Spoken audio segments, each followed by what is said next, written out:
Assalamualaikum warahmatullahi wabarakatuh.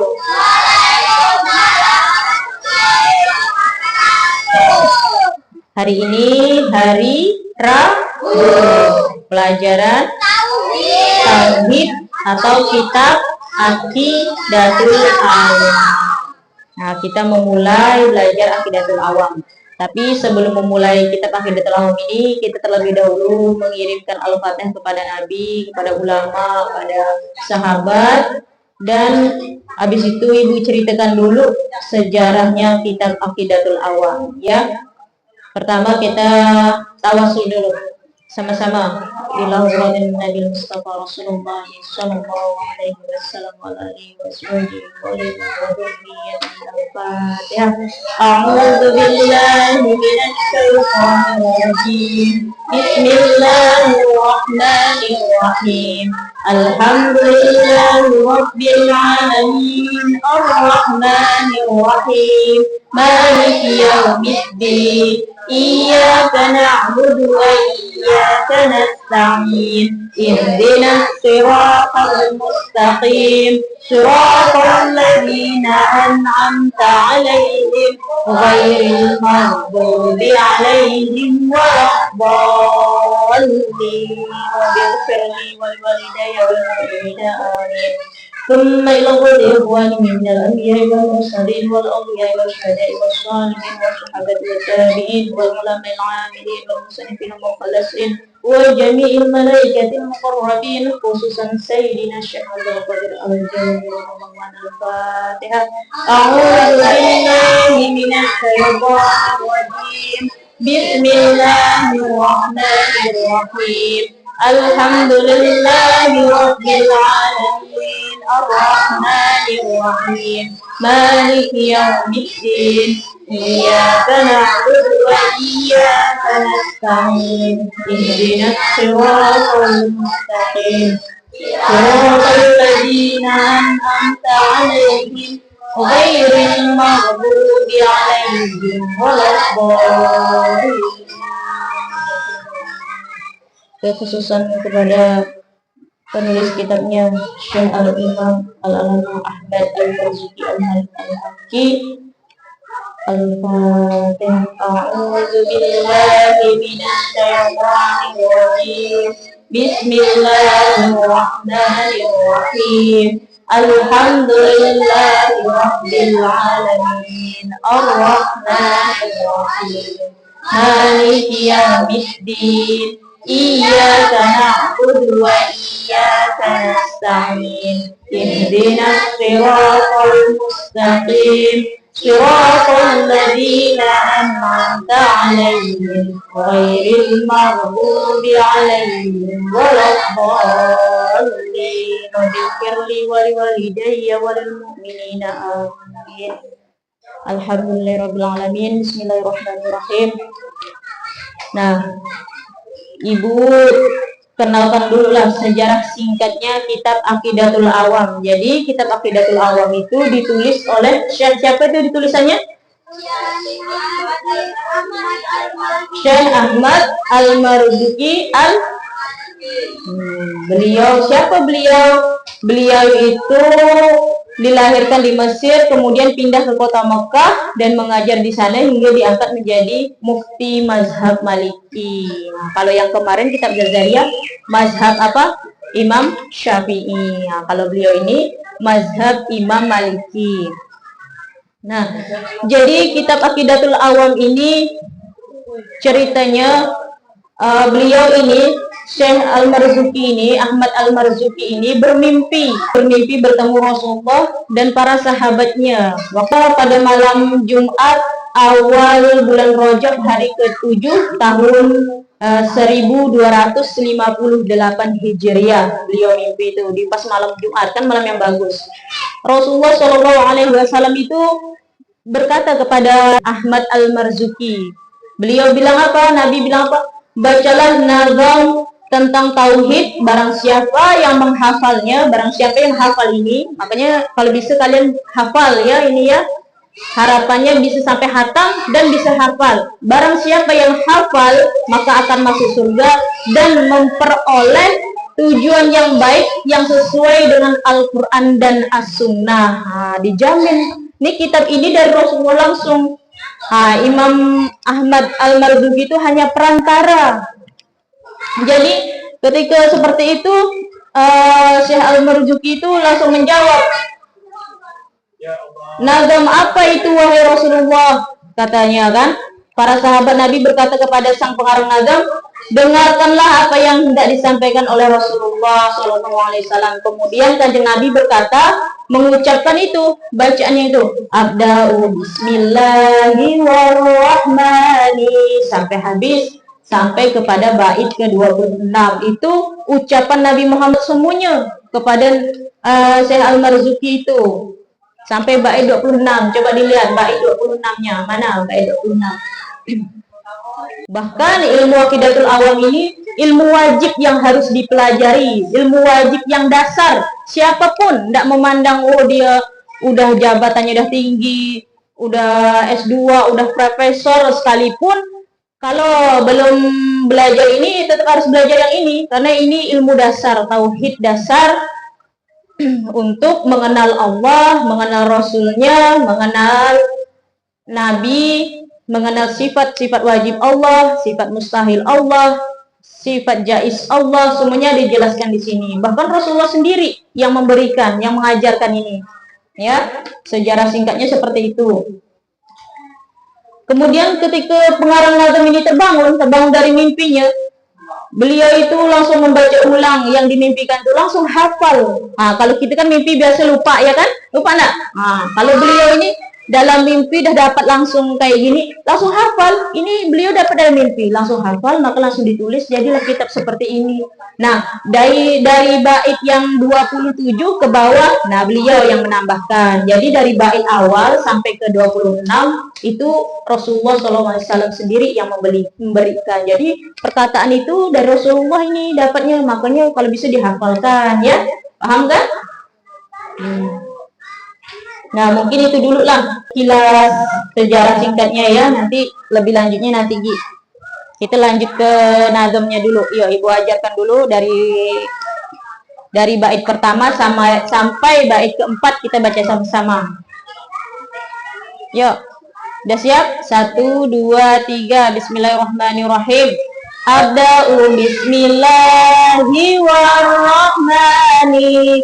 Wa birrahimi daimil ihsani walhamdulillahil qadimil awali al akhiril baqi bila tahawuli thumma sholatu wassalamu sarmada ala nabiyyi khairan qad wahada wa alihi wa sahbihi wa man tabi sabila dinil haqqi ghairu mubtadi. Hafal enggak? Harus hafal. Yo, simak artinya. Abda'u bismillah. Saya memulai penulisan nazam ini dengan nama Allah. Sayanya siapa? Syekh Al-Marzuki itu, Syekh Ahmad Al-Marzuki Al-Maliki. Kemudian War-Rahmani, yang maha pemurah, Jadi mengapa diawali dengan Bismillahirrahmanirrahim? Rahman itu pemurah, Allah itu pemurah kepada makhluknya, karena murah kepada siapa saja. Tidak memandang itu orang itu taat atau enggak. Itu Allah tuh maha pemurah. Contohnya orang tidak sholat pun masih Allah kasih nafas, masih kasih rezeki, ya kan? Nah, itu Allah tuh maha pemurah, murah sekali Allah tuh. Biarpun kita berdosa, bermaksiat, tetap Allah berikan apa? Berikan apa? Rezeki, berikan hidup, berikan nafas, berikan apa lagi? Sehat, ya kan? Nah, saking murahnya Allah. Beda dengan wabirrahimi. Wabirrahmi artinya apa? Yang maha pengasih. Nah, kalau maha pengasih ini bedanya apa dengan maha pemurah? Tahu enggak? Nah, kalau Maha Pengasih itu kasih sayang Allah itu diberikan kepada terkhusus. Contohnya orang yang bertakwa, orang yang ahli tahajud, orang yang yang rajin puasa, yang membaca Al-Quran, bahkan bisa menghafalnya. Jadi untuk mengejar kasih dari Allah itu kita harus bertakwa, belajar caranya beriman. Nah, jadi Allah berikan kasih sayangnya lebih khusus. Nah, makanya beda dengan orang yang beriman dan bertakwa dengan enggak. Tapi walaupun dia tidak beriman dan tidak bertakwa, masih Allah beri kasih sayang. Contohnya orang bermaksiat tapi masih ya dapat rezeki, ya kan? Malahan justru kebalik, kita sering lihat kan, orang itu tidak sholat, tapi rezeki kita lancar ya. Nah, kita jangan iri. Itu bisa jadi Allah biarkan dulu diambil semuanya di dunia, namanya istijrot. Nah, pembiaran. Istijrot itu pembiaran dari Allah. Kita malah harusnya sedih kalau Allah membiarkan. Justru kita tuh senang ketika kita berbuat salah langsung dibalas oleh Allah. Itu berarti Allah sayang dan kita ditegur. Misalnya kita banyak main, tidak ingat ngaji, tiba-tiba kita kena marah, nilai jelek. Oh, berarti Allah tegur. Kita harus sadar, berarti aku ini harus cepat belajar lagi. Jangan kan kadang ada tidak suah belajar, bermain terus, mengkang sama orang tua, tapi di sekolah tetap dapat juara, ada kan? Nah, itu nanti istijrot namanya. Nah, maka kita harus mengejar kasih sayang Allah itu. Kemudian daimil ihsani, yang selalu menganugerahkan kebajikan atau kebaikan. Ihsan itu artinya kebaikan atau kebajikan, ya. Jadi Allah itulah yang menganugerahkan kebaikan semuanya. Biar kita jahat, Allah balas dengan kebaikan-kebaikan. Tidak pernah Allah balas kejahatan. Adapun kejahatan yang kita terima kepada diri kita asbab dari perbuatan kita sendiri. Contoh kita nakal, tiba-tiba dimarah umat, dipelasah umat, itu kan salah kita sendiri, ya kan? Nah, bukan salah Allah. Allah tidak salah, kita yang salah sendiri. Lanjutnya, alhamdulillah, segala puji bagi Allah, al-qadimi, yang qadim, al-awali, yang awal tanpa permulaan. Jadi Allah itu awal tanpa permulaan. Allah itu ada sejak dahulu. Sebelum alam ini ada, Allah emang udah ada. Qadimi, awal, ya. Jadi jangan berpikir, Allah ini siapa ya yang buat ya? Allah tuh ada umatnya, ada bapaknya, laki, tinanya, tidak boleh gitu ya, tidak boleh. Allah itu ada sejak awal, ya. Harus yakin, tidak boleh membayangkan. Bahkan ketika kita sholat, kita jangan membayangkan Allahu Akbar, kita membayangkannya tulisannya Allah besar, benar nggak? Kita biasa sholat bayangkannya Allah di mana? Nah, tidak boleh kita membayangkan Allah, tulisan Allah besar, kita sholat, Allah di depan kita, tulisan Allah kita bayangkan. Itu namanya kita menciptakan berhala sendiri, dosa, tidak boleh. Jadi percaya saja Allah itu dekat, lebih dekat daripada urat nadi kita. Jadi Allah tuh ada di dalam diri kita semuanya, ya, dekat. Makanya kalau berbuat segala sesuatu harus takut, Allah selalu ada di sekitar kita. Kalau mau gula, kalau mau menggibah, mau mencuri, harus ingat Allah selalu ada bersama kita, ya. Hati-hati, segala perbuatan ada pertanggungjawaban. Makanya jangan sembarangan berbuat. Nanti dalam kubur dipelasah malaikat. Nah, tidak bisa pula badan kita yang jawab. Malaikat Rokib sama Atid udah nyatat kiri kanan nih, mereka ada. Ibu ngomong gini pun ada, kita belajar pun ada, dicatat. Nah, makanya jangan sembarangan. Biarpun tidak ada orang, kita malu. Ada Allah, ada malaikat yang menyatat, ya. Kemudian al-akhiril baqi, apa tuh? Yang akhir tanpa penghujung. Dan apa? Akhiril baqi, yang kekal abadi, bila tahauli, tanpa perubahannya. Jadi Allah itu kekal abadi. Biarpun nanti alam semesta ini hancur, kiamat dah musnah semuanya, Allah tetap ada. Sampai kapanpun tetap ada, karena Allah yang mengadakan ini, gitu. Allah itu ada terlebih dahulu, tanpa didahulukan, ya. Tahu dah? Nah, harus dipahami itu. Jangan bayangkan, Allah itu laki-laki, Allah itu punya bapak, punya emak. Ada yang bayangkan gitu. Nah, tidak boleh, ya. Allah itu bukan laki-laki, bukan perempuan. Qul huwallahu ahad, Allahus samad, itu dalilnya ya. Allah itu satu esa, bukan laki-laki, bukan perempuan. Yang kekal abadi tanpa perubahan. Jadi Allah tidak bakal berubah, bahkan kasih sayangnya juga tidak akan berubah. Kalau berubah gimana kita? Nanti Syafi'i misalnya, dia nakal lah mau belajar, dah Allah berubah kasih sayangnya, dirubahkannya, dah tidak bisa bernapas sejam, mati nak? Langsung mati kan? Susah, tidak diberi makan. Nah, kalau Allah berubah, Allah tuh peran, tidak berperan. Allah itu tidak macam kita. Nanti kalau kawan kita berbuat jahat, kita balas jahat. Kawan kita berbuat baik, kita balas baik. Kalau Allah tidak bakal berubah kasih sayangnya, ketetapannya ya. Kemudian sholatu wassalam, seterusnya semoga rahmat dan kesejahteraan Allah sarmada senantiasa terlimpahkan alan nabi, ke atas Nabi sallallahu alaihi wasallam, khairi man qad wahada, sebaik-baik insan yang mengesahkan Allah. Nah, Allah saja berselawat kepada Nabi sallallahu alaihi wasallam ya. Allah dan para malaikatnya berselawat kepada Nabi. Karena apa? Nabi Muhammad SAW itu adalah sebaik-baiknya insan yang mengesahkan Allah. Jadi segala sesuatu itu, kita kalau mau baca doa itu kadang pakai tawasul dulu, pakai istighfar, pakai selawat Nabi. Nah, di sini dimulai juga dengan berselawat kepada Nabi. Nah, setelah memuji Allah, memuji Nabinya, berselawat kepada Nabi. Kemudian wa alihi wa sahbihi, aparnya, dan juga keluarganya dan para sahabatnya, wa man tabi, dan orang yang mengikuti sabila dinil haqqi, jalan agama yang hak, ghairu muqtadi itu tanpa ditambah-tambah. Dan jadi Allah itu berselawat, mendoakan. Jadi kitabnya dibuat ada dasarnya dengan memuji Allah, kemudian kepada Nabi dan para sahabatnya, keluarganya. Keluarga Nabi siapa? Siapa tahu enggak keluarga Nabi? Bapaknya, umatnya, terus siapa? Istrinya, anaknya, cucunya.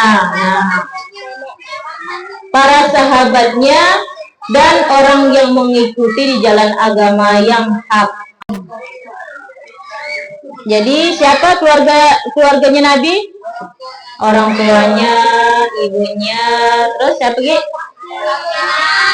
Istrinya, anaknya, cucunya. Dan para sahabatnya. Sahabatnya siapa sahabat? Sahabat Nabi siapa sahabat? Sahabatnya itu siapa yang ada di zaman Rasulullah SAW, yang mengikuti ajarannya waktu itu, para sahabat-sahabatnya yang ikut berjuang dalam berdakwah menyampaikan agama Islam ini. Itu para sahabatnya, para tabi'in ya, para sahabat. Kemudian para siapa lagi? Orang yang mengikuti jalan agama yang hak, yaitu siapa? Kita semua ini, alhamdulillah. Jadi kita masih dianggap keluarganya Nabi kan. Luar biasanya orang yang beragama Islam ini cuma didapat dari orang Islam saja. Jadi nanti kita kalau mau ke surga nanti bisa punya tiket. Karena apa? Kita orang Islam. Kalau orang Islam tuh insya Allah matinya biarpun banyak dosanya, nanti dihisab dulu sampai ludes dosanya, tapi bisa kembali lagi ke surga bertemu Nabi Shallallahu Alaihi Wasallam. Itulah beruntungnya kita menjadi umat Islam. Makanya sungguh-sungguh, ya kan? Nah, yang berdosa ya masih bisa nanti bertemu, tapi dihapuskan dulu, disiksa dulu, balas dulu. Nah, apalagi kita sungguh-sungguh sering berselawat kepada Nabi, baca Quran, dan sering belajar kayak gini. Nah, paling gampang nanti kita tinggal mengikuti Nabi. Apalagi ini yang nulis Nabi Muhammad SAW sendiri, ini harus dihafalkan biar menjadi tiket. Bahkan ini menjadi tiket kita ke surga kalau hafal, insya Allah. Siapa tahu kita mati kan? Kita tidak tahu mati bila-bila, ya kan? Nah, ada yang tahu nggak mati kapan? Nah, kalau tahu bang nyaman ya dah. Nah, sampai di situ dulu apa namanya pembahasan kita akidatul awalnya, nanti dipelajari lagi, dibaca lagi nadanya juga. Kalau bisa nadanya minggu depan udah ada yang hafal. Kan ibu cuma ngasih 4 bait mah, kan pendek tuh. Dihafal ya. Jadi ketika nanti pertemuan lagi depannya lagi nambah lagi hafalannya gitu bah, kan sedikit itu biar hafal. Nanti kalau udah hatam kitab ini berarti udah selesai, udah hafal semuanya. Nah, dah sampai di sini dulu. Semoga bermanfaat. Alhamdulillahirabbil alamin. Wassalamualaikum warahmatullahi wabarakatuh. Doa kafaratul majlis. Gimana doanya? Ya, bismillahirrahmanirrahim. Subhanakallahumma wa bihamdik asyhadu an la ilaha illa anta astaghfiruka wa atubu ilaik.